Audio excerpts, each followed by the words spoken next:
സാധനം ദിലീപേട്ടൻ വെച്ചിട്ടുണ്ട്. എന്തായാലും ഈ സിനിമ ഉടൻ തന്നെ ഇറങ്ങട്ടെ എന്ന് ഞാൻ പറയാണ്. എല്ലാം പടമായിരിക്കും. അത്ര BGM കൂടിയാണ് വരുന്നത്. ഇതിനകത്ത് ലാലേട്ടനുണ്ട് കേട്ടോ, തീർച്ചയായിട്ടും ലാലേട്ടനുണ്ട്. സസ്പെൻസ് വെച്ചിട്ടുണ്ട്, ലാലേട്ടനുണ്ട്. ഞാൻ വെട്ടി തുറന്ന് പറഞ്ഞാണ്, നിങ്ങൾ ആരും നാളെ എൻ്റെ പേരിൽ വിവാദം ഉണ്ടാക്കരുത്, ലാലേട്ടനുണ്ട് കേട്ടോ. ലാലേട്ടനുണ്ട് എന്നുള്ളത് ഉറപ്പിച്ചു. വീട്ടിലായിരിക്കും. നമ്മളെല്ലാവർക്കും അറിയാം, ഒരു ഫുൾ കോമഡി എന്റർടൈനർ ആയിരിക്കും എന്നറിയാം.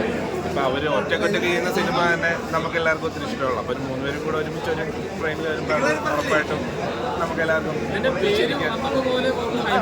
പേര് തന്നെ വളരെ അട്രാക്റ്റീവാണ്. പിന്നെ അതിൻ്റെ ഫുൾ ഫോം പഠിക്കാൻ ദിലീപൻ ഒറ്റയ്ക്കാണെങ്കിലും ശ്രീനിവാസ് ഒറ്റയ്ക്കാണെങ്കിലും ശ്രീനിവാസ് ഒറ്റയ്ക്കാണെങ്കിലും തന്നെ അവർക്ക് ഹിറ്റുകളാണ്. അവർ 3 പേരും കൂടെ ഒരുമിച്ച് കഴിഞ്ഞാൽ വേഗം ഹിറ്റായിട്ട സൂപ്പറല്ലേ.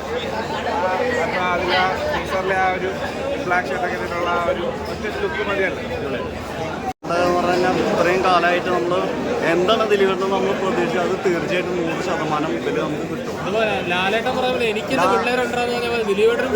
തീർച്ചയായിട്ടും ദിലീപേട്ടൻ്റെ പിള്ളേര് അത് ശക്തമായ പിള്ളേരുണ്ട്.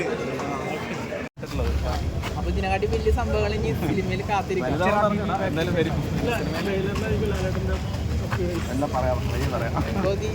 ദിലീപേട്ടനെ മാത്രല്ല, ഇപ്പൊ വിനീതേട്ടനും നമ്മൾ കാണാത്തൊരു സ്റ്റൈലില് ഒരു മാസ് അപ്പിയറൻസിലാണ് ഇതിൽ പ്രസന്റ് ചെയ്തിട്ടുള്ളത് തോന്നി. മറ്റേ ഒരു കുറെ സെയിം അങ്ങനെ തന്നെയാണ് ആദ്യം ഉദ്ദേശിച്ചിട്ടുണ്ടായിരുന്നത്. ആ ക്യാരക്ടറിന് അത്ര ഇമ്പാക്ട് ഉണ്ട്. ഇപ്പോൾ ദിലീപേട്ടൻ്റെ വിനീതേട്ടൻ്റെ ഈക്വൽ റോളായിട്ടാണ് വരുന്നത്. നല്ലൊരു ഇമ്പോർട്ടൻ്റ് റോൾ, മെയിൻ റോൾസ് ആണ്. ബാക്കി കാണുമ്പോഴല്ലടാ രസം, പറയുമ്പോൾ ഒരു രസം ഉണ്ടാവില്ലല്ലോ. ഓക്കെ, അപ്പോൾ 80% ഷൂട്ട് കംപ്ലീറ്റ് ആയില്ലേ? കുറച്ചുകൂടെ ഉണ്ട്. ഈ കണ്ടത് തന്നെയാണ് പടത്തിൻ്റെ ഒരു ഫ്ലേവർ. ബാക്കി പടം വരുമ്പോഴത്തേക്ക് അല്ല, ബാക്കി പടം വരുമ്പോഴത്തേക്ക് നമുക്ക് നോക്കാം. ഇത് തന്നെ അതിൻ്റെ ഒരു ഫ്ലേവർ സിനിമയുടെ. ഇനി വേറെ നമ്മൾ പറയുന്ന കഥകളൊന്നുമില്ല, ഇതാണ് ഒരു ഫ്ലേവർ. അത്രേ ഉള്ളൂ. ആ ഒരു ഗ്ലിംസ് തന്നേ ഉള്ളൂ. ആദ്യത്തെ റൈറ്റിംഗ് അല്ലേ? ഞാൻ മധുരം എന്നൊരു സിനിമ എഴുതിയിട്ടുണ്ട്. മധുരം അല്ല, 100-ന്റെ കൂടെ ആദ്യത്തെ ഇങ്ങനെ രണ്ടാളെ എങ്ങനെ ഉണ്ടായിരുന്നു ഇത്? എന്തായാലും വിശദമായിട്ട് പറയാം. ഇപ്പൊ ചെറുതായിട്ട് അല്ലേ, മാക്സിമം സപ്പോർട്ട് ചെയ്യാം. ഇതുവരെയുള്ള എല്ലാ സപ്പോർട്ടും കറക്റ്റായിട്ട് തന്നിട്ടുണ്ട്. ടീച്ചറും കറക്റ്റായിട്ട് ഓഡിയൻസിലേക്ക് എത്തിക്കാൻ എല്ലാവരും കൂടെ നിൽക്കണം. അതാണ് ഏറ്റവും ആവശ്യം. ഈ ടീച്ചർ കണ്ടപ്പോൾ എല്ലാവരും ഭയങ്കരമായിട്ട് പ്രതീക്ഷയുടെ അമിത ഭയങ്കര വീണ്ടും പ്രതീക്ഷ കാണുമ്പോൾ ഒരു ഹാപ്പിനെസ് തോന്നിയില്ല. ഇപ്പോൾ ടീച്ചറിന് ഇത്ര റിയൽ ആയിട്ട് ഒരു ഇമ്പാക്ട് സന്തോഷമുണ്ട്. പക്ഷേ നമ്മൾ സിനിമ നന്നാക്കാനാണ് നമ്മുടെ ഫോക്കസ്. അപ്പോൾ അതിലോട്ടാണ് ഇപ്പോൾ വർക്കൊക്കെ നടക്കുന്നുണ്ട്, പോസ്റ്റ് പ്രൊഡക്ഷനൊക്കെ.